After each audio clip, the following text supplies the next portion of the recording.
Bismillahirrahmanirrahim. Assalamualaikum warahmatullahi wabarakatuh.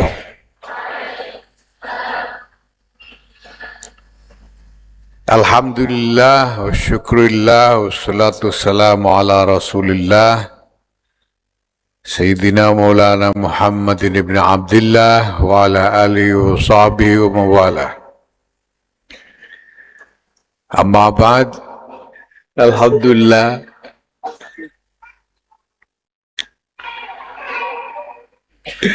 Alhamdulillah,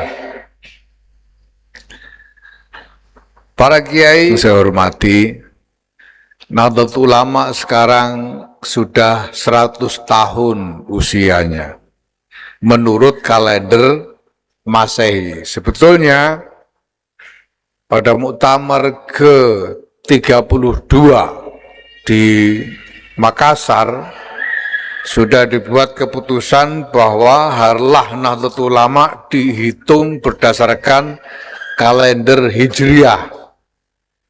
Jadi mulai 1344, 16 Rajab 1344. Nah, sebetulnya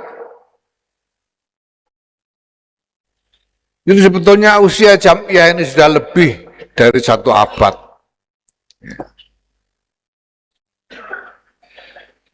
Selama 1 abad ini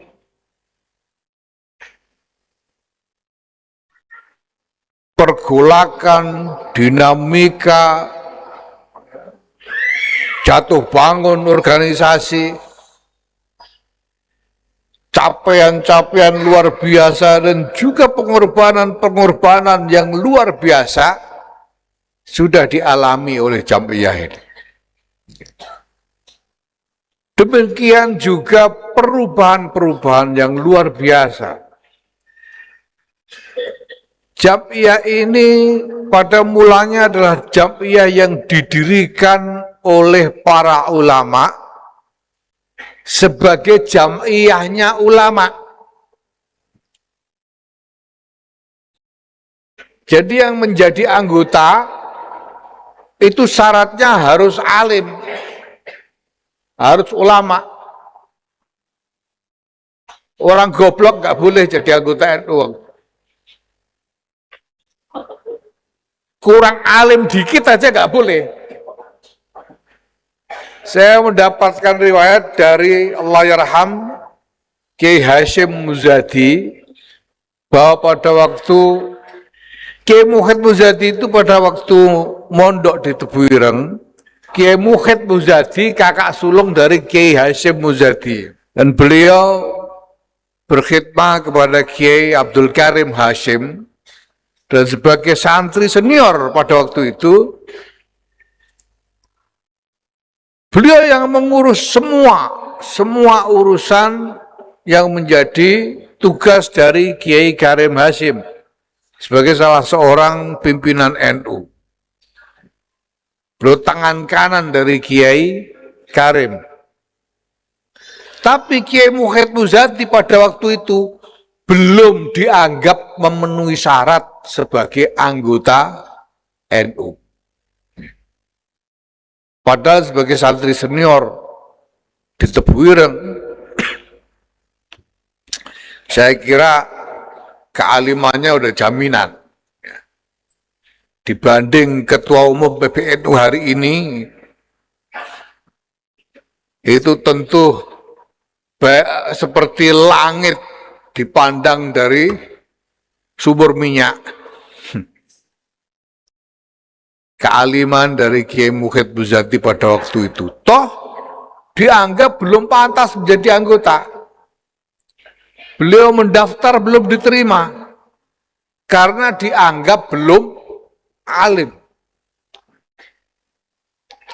Jadi pada waktu itu Nahdlatul Ulama ini isinya betul-betul ulama dengan kredibilitas dan jaminan ilmu yang luar biasa.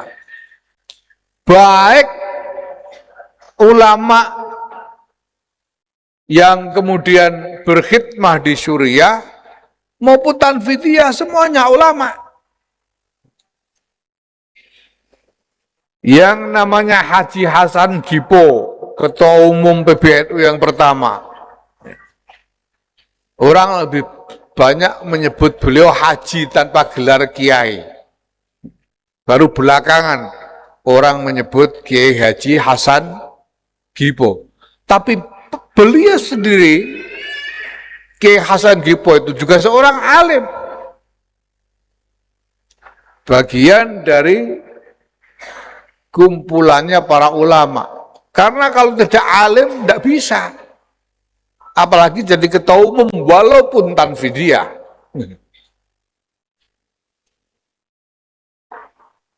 Ini yang terjadi selama berpuluh-puluh tahun di awal keberadaan Jam'iyah ini. Sampai kemudian pada tahun 1952, Rais Am pada waktu itu, Kiai Abdul Wahab Hasbullah, memutuskan NU menjadi partai politik. Tahun 52, Kiai Abdul Wahab Hasbullah memutuskan bahwa NU harus menjadi partai politik dan bertarung di pemilu 1955. Nah, begitu NU menjadi partai politik, nah ini isinya lalu masuk semua politisi yang merasa idealismenya sama dengan Nahdlatul Ulama. Tetapi kemudian syarat alim terpaksa harus ditinggalkan. Pokoknya dia punya idealisme yang sama dengan NU, dia punya kemampuan di dalam berpolitik, dia bisa menjadi anggota NU, menjadi masuk ke dalam kepemimpinan NU. Maka kita lalu melihat Kiai Abdul Wahab Hasbullah pada waktu itu merekrut misalnya orang bernama Mr. Sunario. Mr. Sunario itu kalau disuruh baca Sapinah mungkin nggak bisa dia. Sapinah aja nggak bisa. Apalagi takrib. Apalagi mu'in. Tapi beliau menjadi salah seorang anggota konstituante dari Nahdlatul Ulama. Kenapa? Karena Mr. Sunario ini adalah seorang ahli hukum yang menyatakan punya idealisme tentang bangsa dan negara yang sama dengan Nahdlatul Ulama. Kiai Abdul Wahab Hasbullah juga merekrut orang bernama Usmar Ismail. Dia ini seniman pembuat film. Usmar Ismail ini. Ya, sama lah. Kalau disuruh ngaji, baca kitab, tidak mungkin bisa. Ya, tapi dia juga direkrut masuk dalam kepemimpinan NU. Ada Asrul Sani, sastrawan. Ada orang bernama Jamaluddin Malik. Itu bapaknya Kamelia Malik. Ini juga seniman dan produser dan banyak lagi. Ya. Orang-orang direkrut ke dalam kepemimpinan NU yang sudah tidak harus ulama lagi. Apalagi orang awamnya nggak ada yang dites. Paham soal NU enggak, paham sifat 20 enggak. Sebagai Ahlus Sunnah wal Jamaah enggak ada. Asalkan mau nyoblos gambar jagat, ya NU gitu saja. Nah, maka konstituensi NU, orang-orang yang merasa NU itu tiba-tiba berkembang begitu luas sehingga NU menjadi nasional. Dulunya NU itu cuma banyak di Jawa Timur saja dan sebagian kecil Jawa Tengah, Jawa Barat. NU itu sudah bikin kegiatan di mana-mana, di Medan, di Makassar, di Banjarmasin, di mana-mana muktamar pindah-pindah, tetap saja sulit berkembang menjadi besar. Nahdlatul Ulama itu pada mulanya. Kenapa? Lah jadi anggota aja sulit. Harus alim, kalau nggak alim nggak diterima. Makanya sulit berkembang. Tapi begitu menjadi partai politik, tiba-tiba NU mendapatkan 18% perolehan suara. Pemenang ketiga dalam pemilihan umum 1955 sesudah PNI dan Masyumi. Sudah Masyumi dan PNI. Lalu NU, baru lalu PKI. NU waktu itu dapat suara sekitar 7,1 juta dan PKI 6,1 juta. Selisihnya cuma 1 juta. Suara NU dengan PKI itu. Ya. Tapi kemudian tahun 1984 di situ Bondo, muktamar ke-27 di situ Bondo, tahun 1984, Nahdlatul Ulama menyatakan kembali ke khitoh dan meninggalkan politik. Ini luar biasa. Ini bukan soal sederhana ini. 55 sampai 84, 29 tahun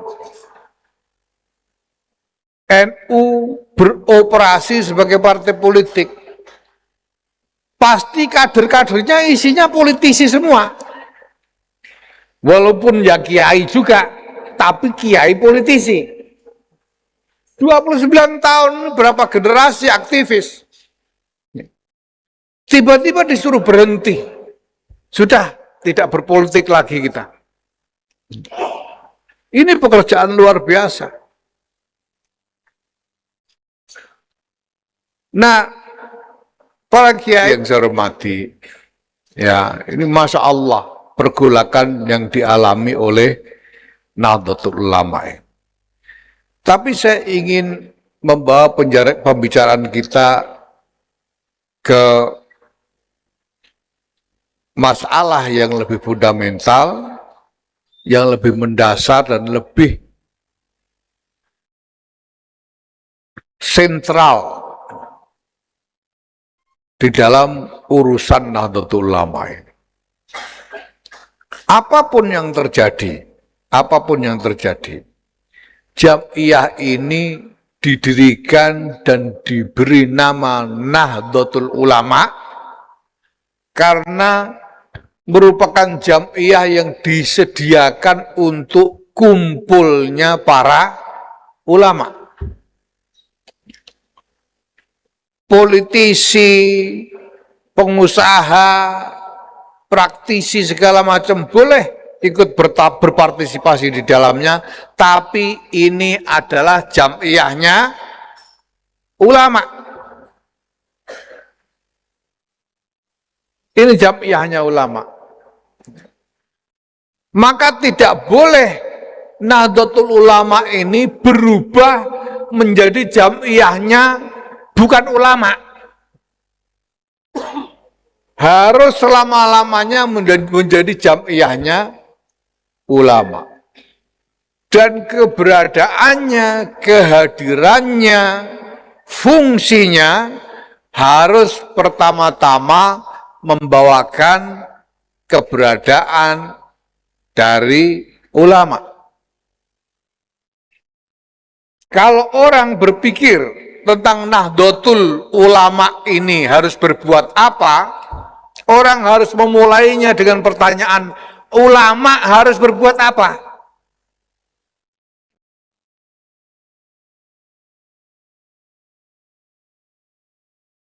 Orang hanya bisa tahu apa tugas Nahdlatul Ulama kalau orang tahu apa tugas ulama.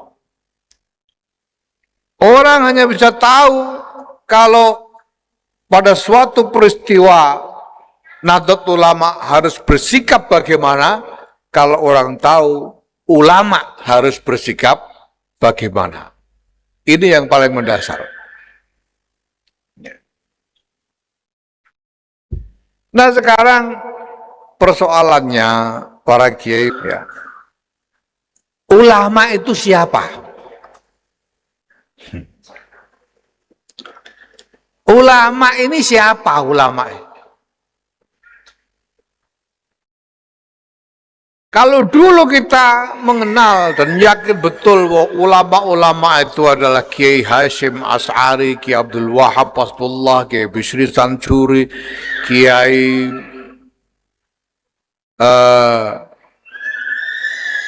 Surabaya Abdullah, Kiai Ridwan Abdullah, dan lain sebagainya. Ya. Generasi berikutnya ada Kiai As'ad Samsul Arifin, ada Kiai Mahrus Ali, ada Kiai Ali Maksum, dan sebagainya. Kiai Abdul Hamid bin Abdullah Pasuruan, dan seterusnya. Hari ini ulamanya siapa? Hari ini. Seberapa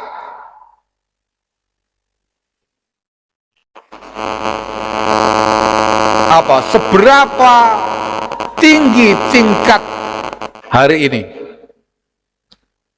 dibanding dengan Kiai As'ad Samsul Arifin?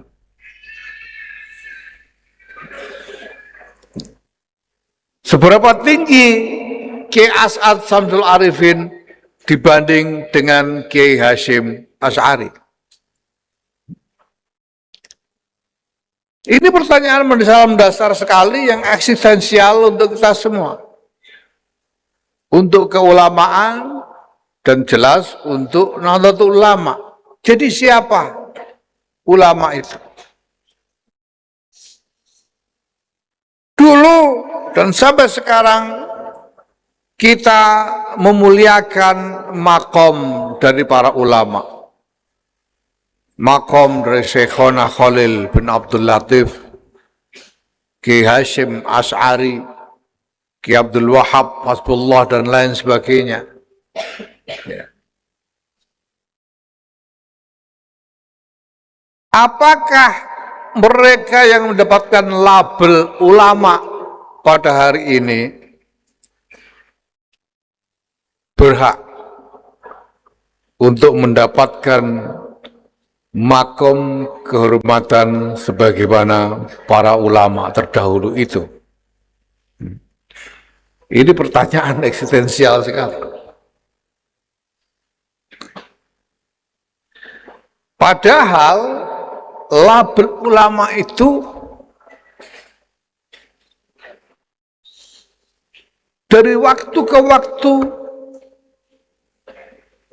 lakop ulama itu dari waktu ke waktu disematkan kepada orang-orang tertentu yang oleh awam memang dianggap sebagai orang alim. Pada waktu Nahdlatul Ulama didirikan, perlu diketahui bahwa tidak semua kiai setuju. Bahkan ada cukup banyak kiai-kiai seangkatan Hadratus Syekh Kiai Hasyim Asy'ari yang juga sama alimnya, sama keramatnya, menentang didirikannya Nahdlatul Ulama. Dan salah satu yang muncul alasannya itu adalah bahwa mendirikan Jam'iyah Nahdlatul Ulama itu bentuk dari ujub, dari kesombongan. Kenapa? Karena sudah berani-berani mengaku dirinya sebagai ulama. Padahal pada waktu itu ulama pada zaman itu seberapa tinggi kehormatannya dan nilainya dibanding misalnya Syekh Nawawi Banten. Apalagi dibanding dengan Imam Syafi'i radhiyallahu anhu. Ya. Ini yang menjadi pertanyaan dari zaman ke zaman. Maka salah satu khutbah Hadratus Syekh Kiai Muhammad Hasyim Asy'ari yang luar biasa, ini saya dapat dari pilihan salah seorang cucunya Gus Aizuddin Abdurrahman. Ini khutbah tahniah Idul Fitri di Tebuireng yang disampaikan pada tahun 1355 Hijriah. Jadi di khutbah 90 tahun yang lalu. Tapi ketika saya baca apa yang disampaikan oleh Hadratus Syekh di dalam khutbah itu adalah kenyataan yang kita lihat hari ini. Saya tidak tahu 90 tahun yang lalu kenyataannya seperti apa. Tapi yang beliau katakan beliau sampaikan di dalam khutbah itu adalah kenyataan hari ini. Seruan-seruan yang relevan, yang cocok untuk hari ini. Saya sampai, ini gimana ceritanya Hadratus Syekh? Pidato 90 tahun yang lalu kok pidatonya menghitopi orang-orang hari ini bagaimana? Ini Hadratus Syekh. Kemarin sebetulnya ada pikiran saya ingin membacakan di depan kiai-kiai, tapi saya urungkan karena saya khawatir suul adab saya. Karena khutbah ini dimaksudkan untuk disampaikan kepada para ulama pada umumnya dan khususnya kepada para anggota Suriah Nahdlatul Ulama. Itu isinya. Saya kan cuma tanfidiyah, jadi kalau saya yang baca suul adab. Tapi isinya Masya Allah.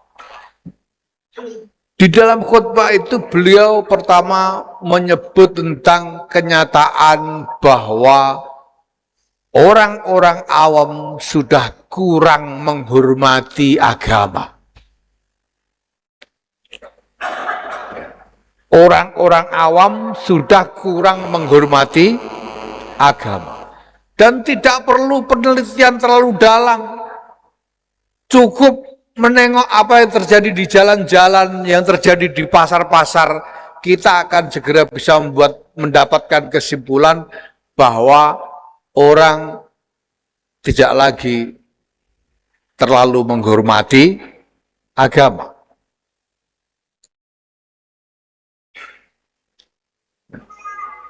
Yang pertama-tama harus ditanya dan diminta pertanggungjawaban mengenai keadaan ini, pertama-tama tidak lain adalah ulama. Karena ulama itu dikatakan sebagai warasatul anbiya dan seterusnya.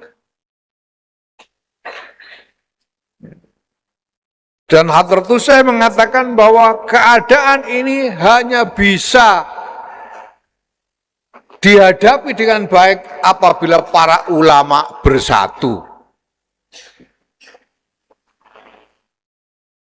Itu berarti beliau menegaskan bahwa tujuan didirikannya Jam'iyah Nahdlatul Ulama ini adalah juga sebagai wahana supaya para ulama bersatu untuk menghadapi tantangan merosotnya rasa hormat kepada agama. Dan beliau membuat seruan yang luar biasa. Beliau katakan setelah menyampaikan firman di dalam Quran, menyampaikan hadis-hadis Rasulullah Sallallahu Alaihi Wasallam, beliau mengatakan bahwa ulama itu adalah umana Allah. Setelah jelas bahwa tugas-tugas ulama itu adalah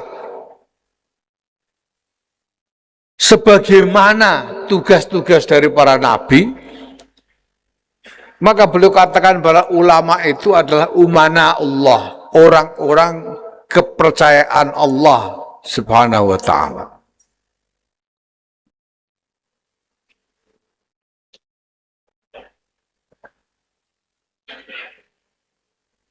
Ya.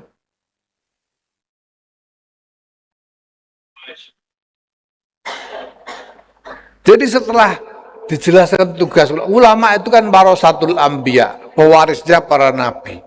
Yang diwarisi apanya? Tugasnya. Yang diwarisi adalah tugasnya. Dan sepanjang sejarah pergolakan-pergolakan terjadi sedemikian rupa, ya, yang mungkin dirasakan sebagai bencana, dirasakan sebagai musibah, kesulitan-kesulitan besar, ya. Termasuk kemarin-kemarin itu ada kesulitan-kesulitan besar.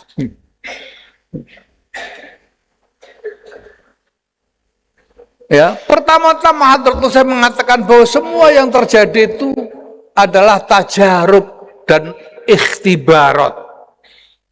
Supaya Allah memperlihatkan di antara orang-orang yang ngaku beriman ini, ya, itu ayyuhum shadiqun fi iddia'il iman wa ayyuhum kadzib.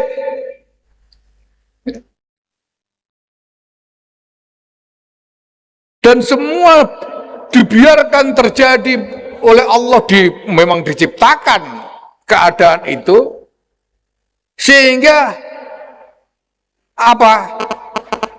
Liyahlika man halaka an bayyinatin wa liyahya man hayya an bayyinatin. Itu belum sampaikan. Ini khitab luar biasa. Khitab yang tajam sekali. Jadi hikmatul hakim al-alim itu bahwa iman itu memang berat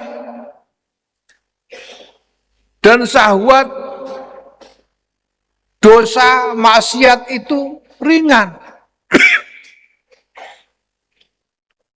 Maka kalau orang mengaku beriman, ya harus dia buktikan beriman beneran atau tidak. Nah, walaupun Hadrat saya mengatakan umum bid'a'il iman, bagaimana dengan orang yang idda'a annahu minal ulama?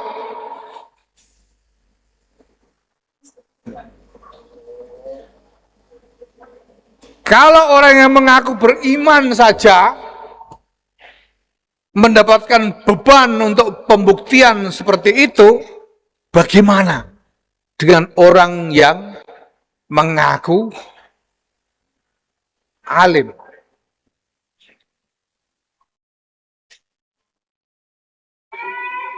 Kaifa yazhar ayyuhum shadiqun bid'a'il alim bid'a'il ilmi wa ayyuhum kadzib.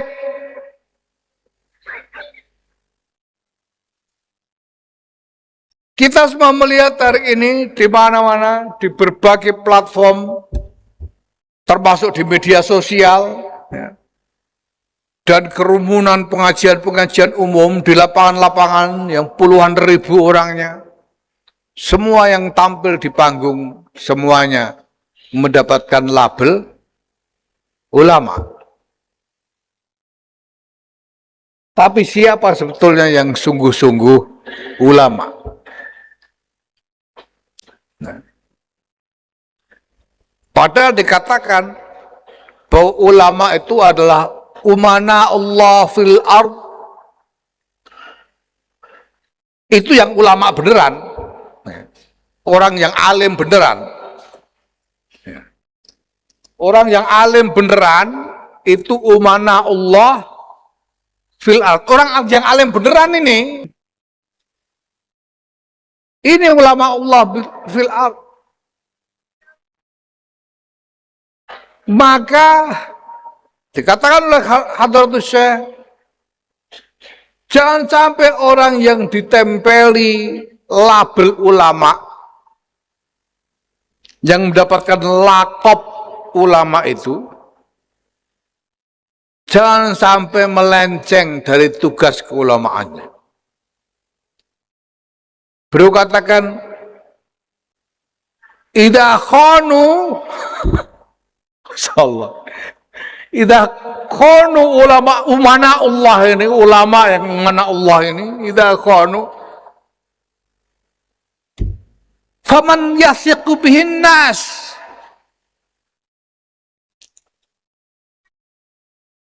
Kalau sampai orang yang alim beneran, yang ulama beneran itu sampai berkhianat dari mandat Allah Subhanahu wa taala, lalu orang disuruh percaya sama siapa?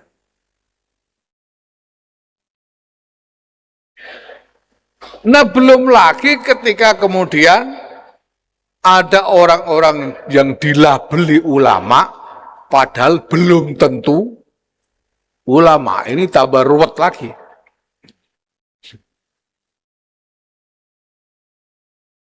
Tambah ruwet lagi.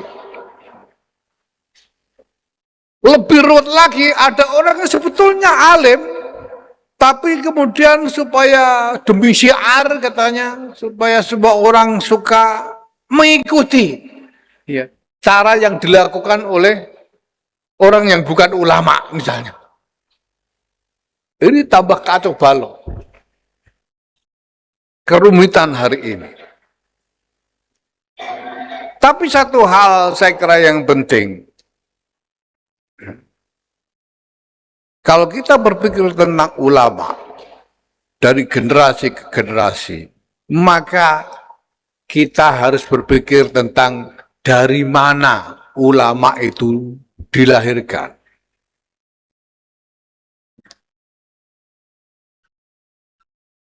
Dulu para ulama seperti Hadratus Syekh Ki Muhammad Hasyim Asy'ari, Ki Abdul Wahab Hasbullah, dan lain-lain, beliau-beliau dilahirkan di mana? Beliau-beliau menjadi ulama itu di mana?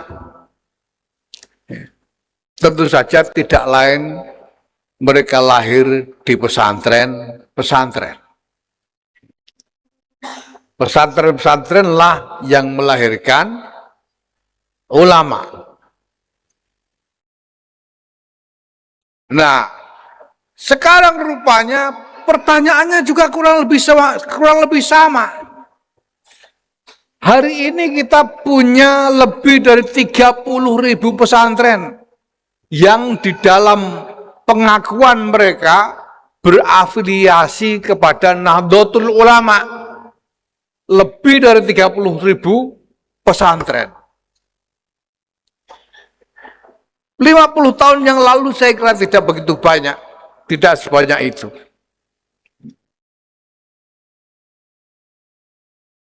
Mungkin hanya beberapa ratus, dan hanya pesantren-pesantren besar yang memang merupakan jaminan bagi tulabul ilm. Tapi hari ini kita punya lebih 30.000 pesantren. Nah, 30.000 pesantren itu isinya apa? Mengajarkan apa? Mutunya seberapa? 30.000 pesantren, luar biasa. Ada berapa dari 30.000 itu yang bisa kita harapkan sungguh-sungguh mendidik ulama? Ini adalah kompleksitas keadaan, kenyataan yang kita hadapi hari ini. Nah, para kiai, para asatidz dan para santri, ya,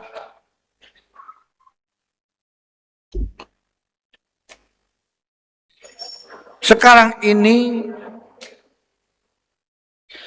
pesantren karena ada dinamika perubahan-perubahan di dalam dunia pendidikan pada umumnya, dan karena ada perubahan-perubahan budaya di tengah-tengah masyarakat, maka watak dari pesantren itu sendiri juga mengalami perubahan-perubahan. Dulu yang namanya pesantren itu isinya adalah kiai yang sungguh-sungguh dianggap unggul, yang kemudian diikuti oleh para santri. Dan santri-santri itu mendapat pengajaran dan pendidikan pribadi dari kiainya. Pendidikan pribadi. Sampai menjadi orang-orang yang punya keunggulan yang kurang lebih sebanding dengan gurunya. Bahkan kadang-kadang melebihi. Kadang-kadang. Tapi seiring jalannya waktu, lembaga pesantren berubah menjadi lembaga pendidikan yang semakin berstruktur. Yang pertama kali memulai ada madrasah dengan kelas-kelas itu, bahkan diantaranya adalah Kiai Wahid Hasyim sendiri yang membuat madrasah-madrasah dengan membagi kelas-kelas di Tebuireng. Dan sekarang berkembang sedemikian rupa sampai pondok pesantren memiliki ma'had ali seperti sekarang ya.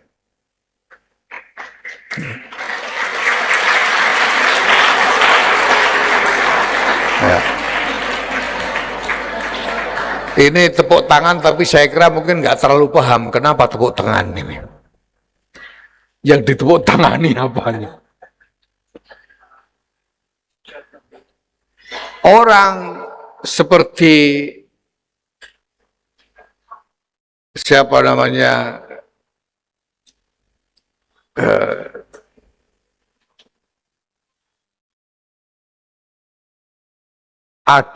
Kiai Ihsan Jampes, Kiai Ihsan bin Dahlan Jampes. Pernah dengar nggak namanya? Kiai Ihsan bin Dahlan Jampes, pernah dengar? Hah? Ada yang geleng kepala itu di situ. Kiai Ihsan Jampes ini yang menulis kitab namanya Sirajut Talibin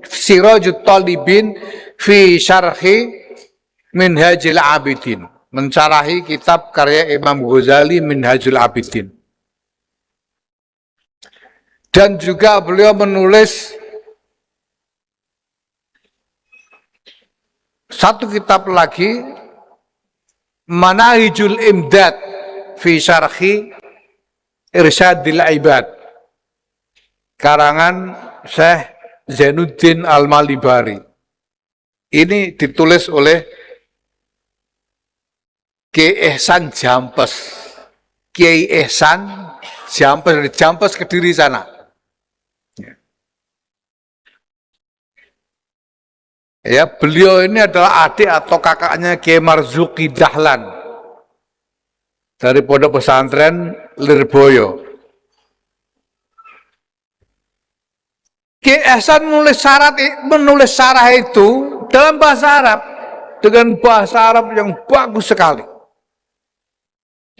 Dan sekarang kitabnya Sirajut Talibin itu menjadi salah satu kitab rujukan di berbagai perguruan tinggi besar, bahkan di Timur Tengah, bahkan di Eropa. Sirajut Talibin itu. Apakah Kiai Ihsan Jampes dulu pernah masuk Ma'had Ali? Tidak. Kiai Ihsan Jampes itu ya cuma ngaji saja pada kiainya gitu. Sampai ilmunya kiainya habis. Bahkan beliau tidak peduli, tidak punya waktu untuk misalnya melatih bicara bahasa Arab, bermuhadasah, enggak. Saya mendapat cerita dari Kiai Maimun Zubair Sarang, sowan kepada Kiai Ihsan karena tahu Kiai Ihsan yang menulis Sirajul Talibin. Kiai Maimun kemudian mencoba bicara dengan bahasa Arab, matur dalam bahasa Arab.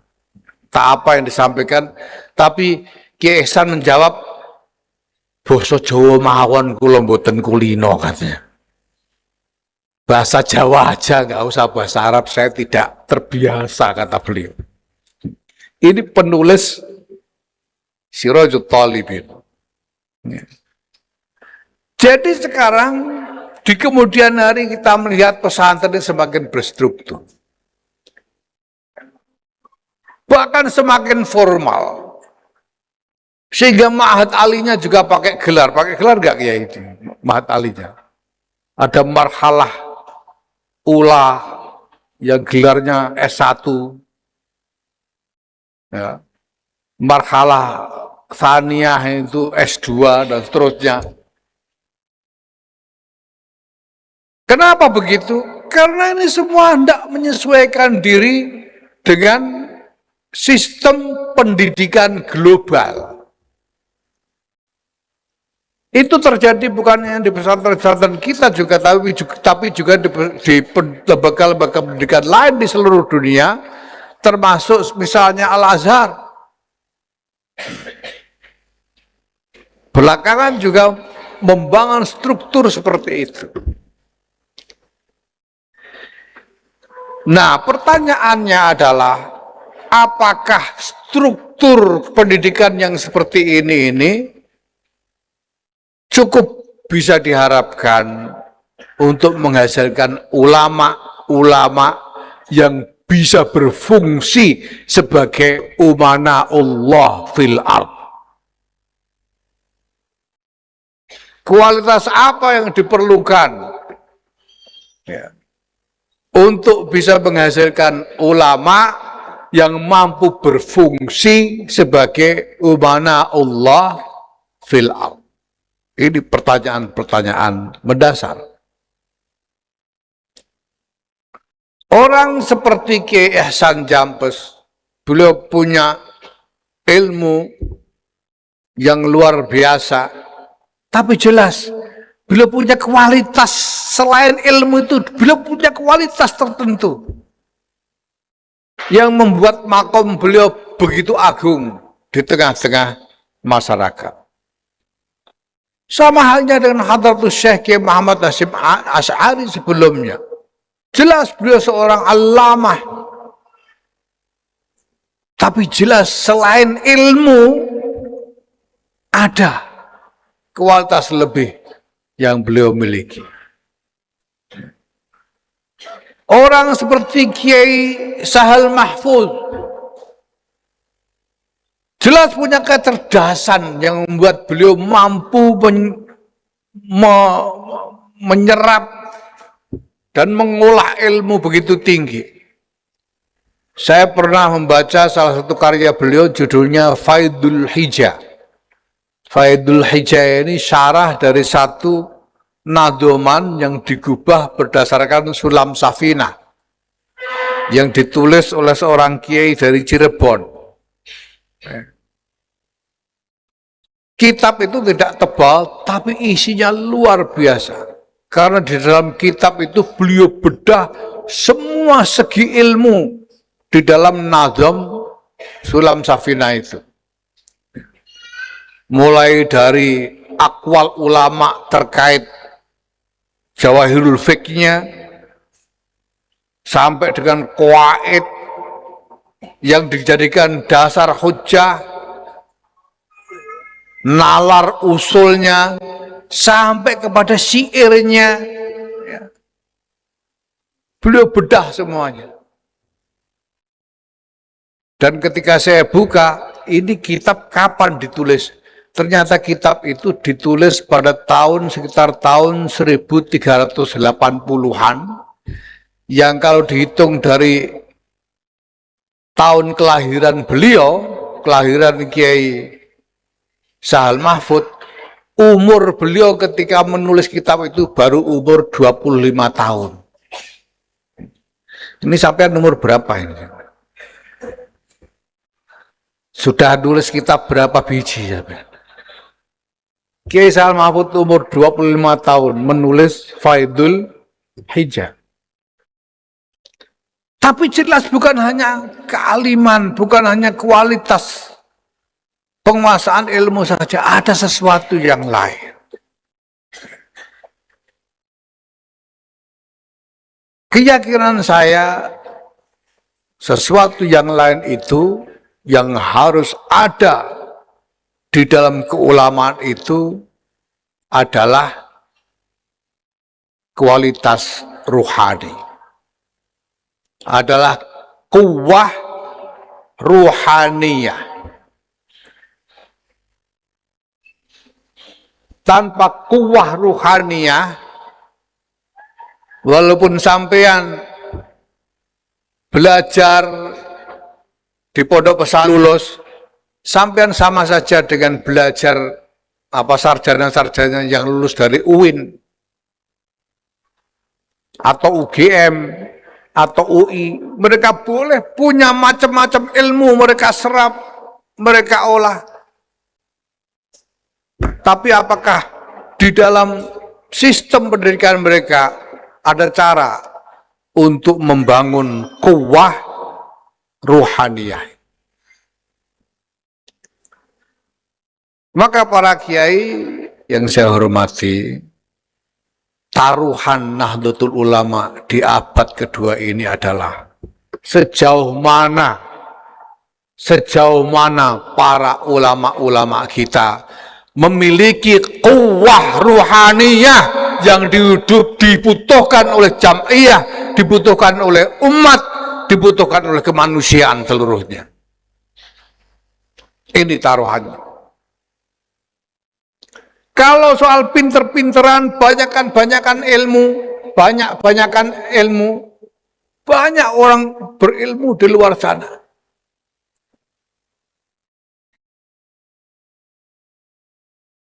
Tapi jelas bukan ilmu yang menjadi penjamin, bukan hanya ilmu yang bisa menjadi penjamin irsyad bagi umat untuk bisa berdiri tegak sebagai umat Allah. Maka ilmunya para ulama itu harus dibarengi dengan kekuatan ruhani yang sungguh-sungguh tangguh sehingga mampu menghadapi tantangan apapun dan mampu menjadi pengayom dari umat yang sekian banyak, yang berbagai macam modelnya ini. Oleh karena itu saya sungguh berharap bahwa pesantren-pesantren kita, terutama pesantren-pesantren yang sungguh-sungguh mengemban silsilah sanad yang muttasil dari guru-guru kita ke guru-gurunya sampai ke hadratir Rasul Muhammad SAW. Semoga saya mohon betul agar juga melestarikan bukan hanya dirosah ilmiah, tapi juga meneruskan sunnah ruhaniyah yang diwariskan oleh guru-guru kita. Saya kira tidak ada pesan lain yang lebih penting yang ada dalam pikiran saya dalam kaitan dengan Nahdlatul Ulama ini selain dari seruan itu. Bahwa kita semua harus menekuni bukan hanya dirosah ilmiah saja. Soal pinter-pinteran itu nanti nomor 2. Ada orang ditakdir pinter, ada yang enggak. Tapi yang paling penting adalah memupuk kuwah ruhaniyah. Karena kuwah ruhaniyah inilah yang nanti sungguh-sungguh akan dibawa secara langsung oleh pribadi-pribadi dari generasi ke generasi. Kalau hanya soal dirasa ilmiah, soal pinter-pinteran. Sekarang kita masuk zaman artificial intelligence. Namanya Manus. Manus itu artificial intelligence. Ditanya apa aja bisa. Disuruh bikin apa aja bisa. Disuruh bikin sarah, apa misal pilih kitab apa. Suruh bikin sarah Jalalain beberapa jam pasti jadi. Sekarang kita masuk zaman artificial intelligence. Kalau kita hanya berburu dirasa ilmiah saja. Pertama, apa bedanya dengan artificial intelligence? Kedua, apa bisa menyaingi artificial intelligence?